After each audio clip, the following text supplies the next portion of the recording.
Ia, ti'n mwyn ras i weld pwy sy'n gallu rhoi copi ma'n gynta? Rhys, mae yna jyst yn... Gyfarta. Cyfarta fi. Beth ti'n meddwl o hwnna, Al?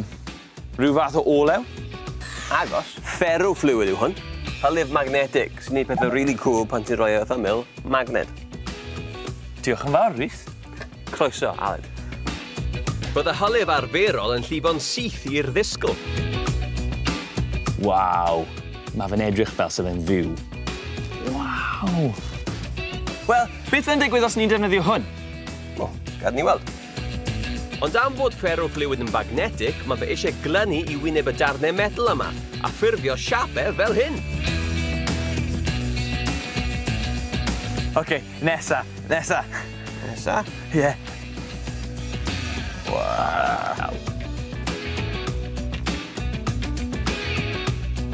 Wel, Rhys, mae fe'n really cool.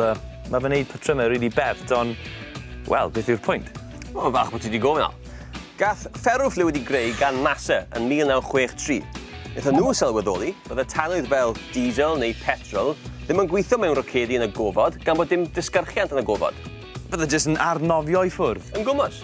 Felly trwy wneud y hylif yn magnetic a rhoi magnet yn y tanc, byddai'n neud yn siŵr bod y tanwydd yn mynd i lle mae fod. Ti'n moyn gweld rhywbeth arall cwl? Beth? Waw, drach arno fe symud. Mae'n teimlo fel... Gai cyffwrdd e, please? Fel swigen yma. O! Fan hyn, mae'r ferrofluid yn gorchuddio'r magnet ac mae'n edrych fel sef yn arnofio, gan fod yr hylif yn ei godi o wyneb y ddisgl. Waw! Pobl clyfar iawn yn NASA yn rhagweld problemau fel yna. Rhywun sydd ddim yn dda iawn yn rhagweld problemau yw'r ferch yma.